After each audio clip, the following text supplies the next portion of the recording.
What is up, everybody? It's the Tabletop Tyrant, and we are going into the Beastmen.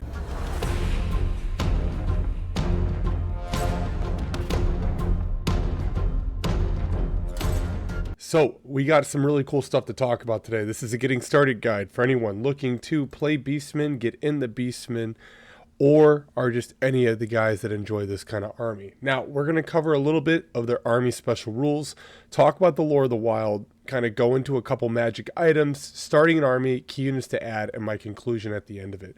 So without further ado, let's dive in. And again, I want to preface this on the fact that this is for beginners. It's not going to be, oh, I'm a tournament dude and I can do all these crazy things. This is just from me to you, how you can get started and enjoy an army of the Beastmen, which they have some kind of unique things, but we'll dive into that. And if any of you watched my Tamercon video, top right corner, I'm in the same shirt because I recorded this on the same day. I was sick and I was pressed for time. So let's dive in. So we got Blood Greed, Blood Rage, Gors, Ensorcelled Weapon, the Drunken Table, Foe Render, Gaze at the Gods, which is the same as the Warriors of Chaos, Mark of Chaos Undecided, same as the Warriors of Chaos, Primal Fury, Razor, Tusk, and the Quickening Storm, found on the Dragon Ogre Shaygoth. So if you play Warriors of Chaos, you're familiar. Now, Blood Greed, you gain 2 attacks while frenzied, but only roll a d6 when pursuing. You'll find this on things like Gors or the Minotaurs. So I think they're called Gors in Age of Sigmar. I'm not too familiar with them in there, but they're gone now, but they were Gors. Blood Rage. When testing for Primal Fury, any roll of a double will give the unit Frenzy, even if you have lost Frenzy in the past. Now, you must still pass the leadership test, which is pretty legit. And then for Gors, you get AP -1 for impact hits. A pretty interesting thing. I think it's nice if you're going to be running Minotaurs. And it gives Monsters Infantry a little bit of a pizzazz, considering they no longer get automatic stomps. Ensorcelled Weapons, it's a hand weapon, so not an additional hand weapon. Someone pointed that out in the Dark Elf video, because additional hand weapon is technically not a hand weapon. They don't get ensorcelled on the Witch Elves. Pretty lame, but we'll see how that pans out in the future.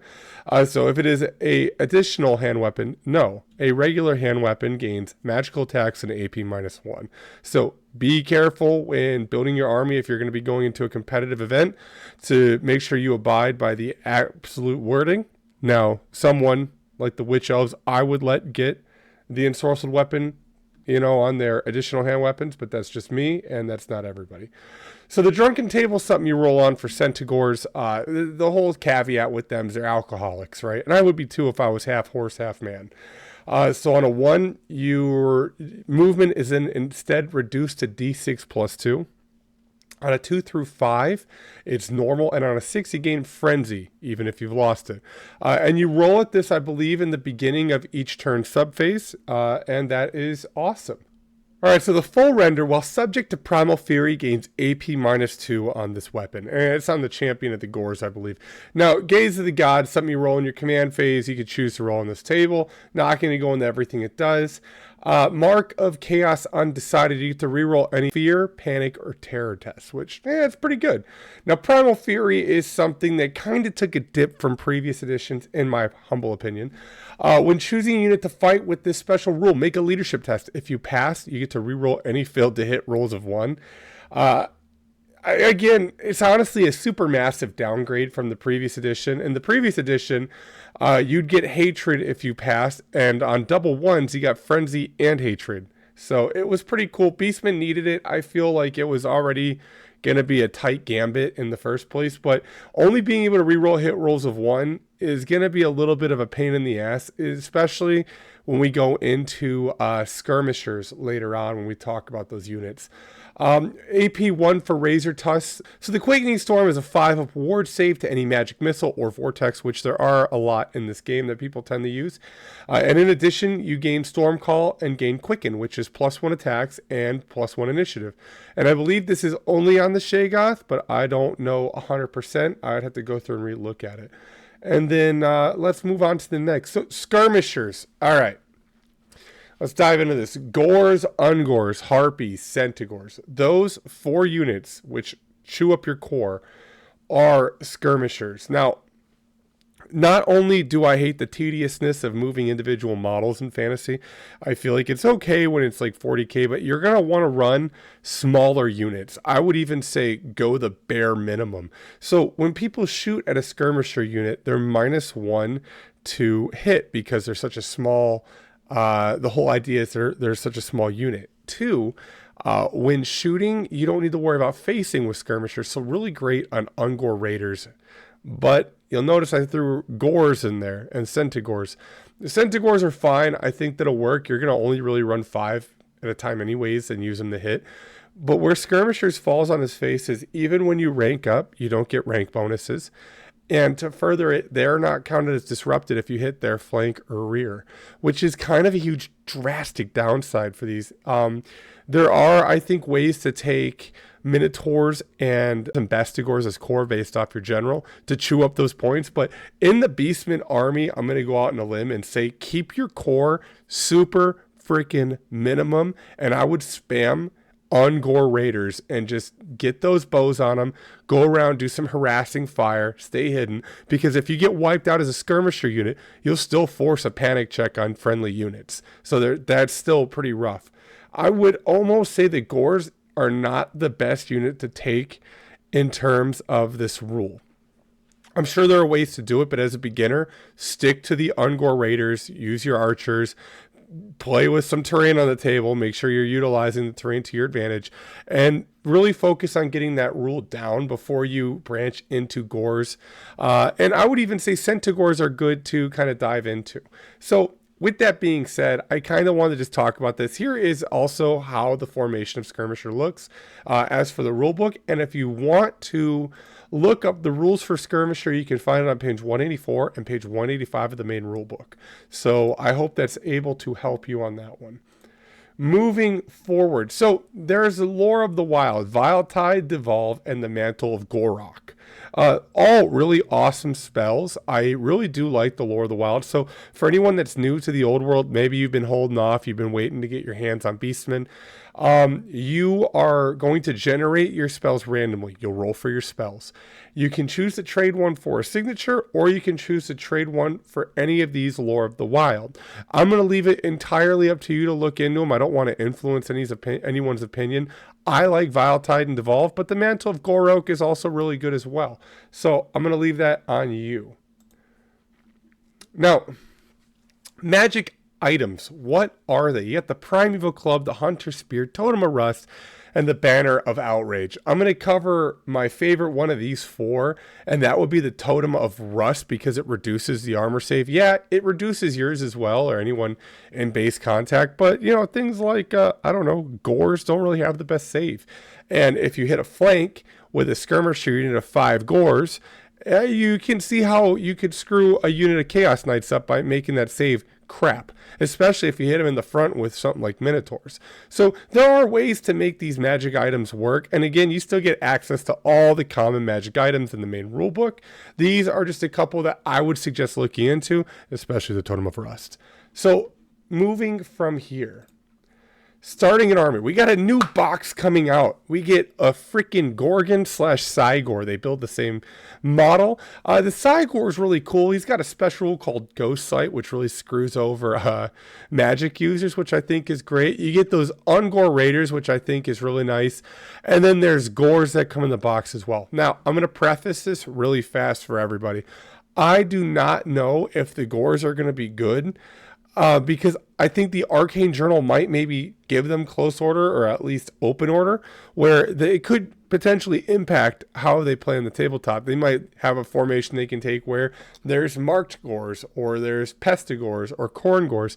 We know that they're bringing out old models, so I don't want to count them out. And until I get my hands in the Arcane Journal, which I'll cover when it comes out, I don't know if it's going to be good or bad. I can always say this. When I play Warhammer Fantasy or Old World, these models I will use across the board. So if I got this set, I would use it when playing 8th edition with one of my buddies, and I would use it when playing with Old World because the Gors are such an iconic unit to a Beastman army.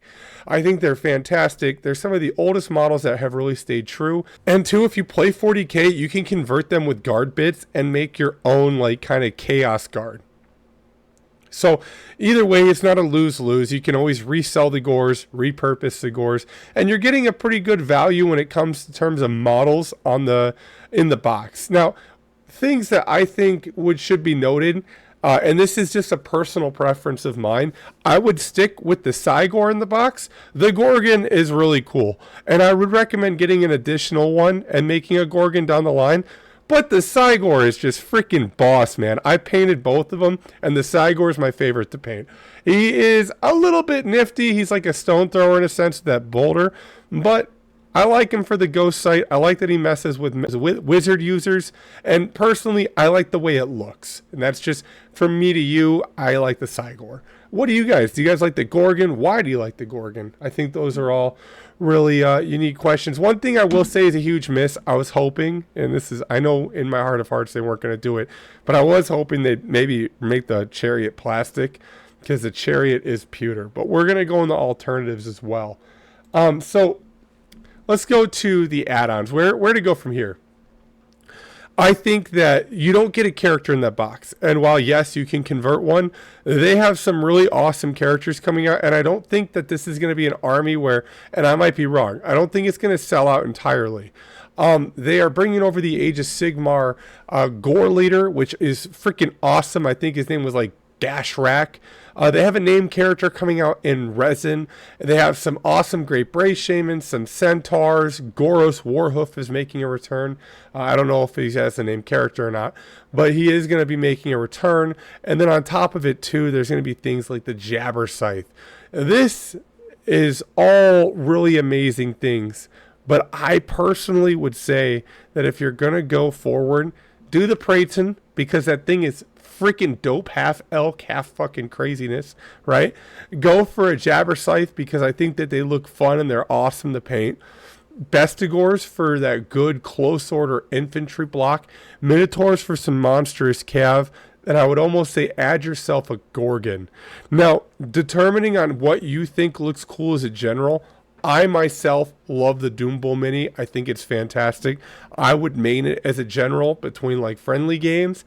But in not so friendly games, I would almost try to take a Beast Lord or anything that can take a chariot as a mount. That's, again, personal preference, right?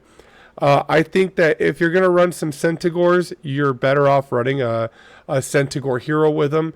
I just kind of get that leadership buff, put some magic items in there, and that way when you're skirmishing down the table, you can go through and hit somebody with a really powerful magic item and just do some damage. Now, there are some alternatives I will recommend.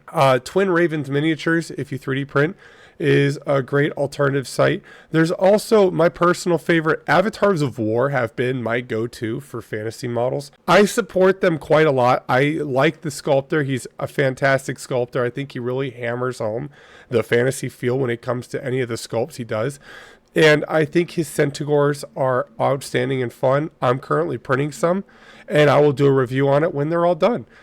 So yeah, that would be my two go-tos. One of the positive things I will say about Avatars of War 2 is they offer them completely put together. So if you're looking just to get models on table and downrange, you can't really go wrong with it. It's right there. It's one piece. You print it, you're done. Really beginner friendly. Now, say you do not have a printer and you're not looking to get anything printed. You want to stick with GW. These are pewter. They're metal. And that's not bad. I think pewter's pretty okay. I personally prefer resin. It's a little bit more porous and allows the paint to kind of go on a little bit better, in my personal opinion. But it is also a problem when it comes to warping with resin, where my big beef with pewter is it will chip. So something to be mindful of is to go get I buy the Walmart primer, where it's like the black 2 times. And then what I'll do is I'll prime the entire model black, and then I'll do a base coverage of black through my airbrush or through paint. Keep it thin because you don't want to clog details. Then in order to combat chipping, what I'll do is I'll hit it with a clear coat all across the entire model. That way while I'm touching it and stuff, I'm not rubbing the primer off. And it doesn't matter if you buy Citadel primer or any type of primer, it's going to rub off eventually. But with that clear coat, it's giving it like a little bit extra protection. Then when you finish your paint job, hit it again with another clear coat. I know it sounds like you're putting a lot of clear coat on, but it's the best way to keep your model from chipping with these pewter models.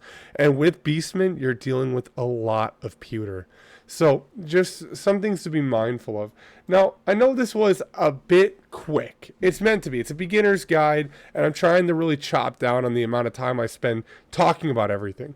The Arcane Journal is coming out. When that comes out, I will do a more comprehensive dive in on the Beastmen and really get in there and get into the nitty-gritties and talk about what's good, what it offers to the table. So far in these Arcane Journals, we've seen things like new lores come up, like troll magic. We've seen named characters. I don't know what they've put in these Arcane Journals other than some of the new units like the Praytan, the Cockatrice, these cool freaking monsters. So stand by for that to come out. I'm going to get the book, I'm going to dive into it, and we're going to talk about it, mull it over, and see where we're at with the Beastmen. Everyone, down below, let me know what army you want to see next, because I personally get lost when doing these. I don't know which to do. I've already done my favorites, so for me it's like I got what I wanted to get out there. If there's something you want to see, let me know down below so I can get it done. Everybody, I hope you have a fantastic day. I'll be streaming back again now that everyone's not sick. Catch me live on Twitch at 8:30 Central Standard Time, and we will be painting. I might be doing it live on YouTube as well. I don't know yet. It's up in the air. Everybody, thank you for your time. Have a fantastic freaking day. Peace.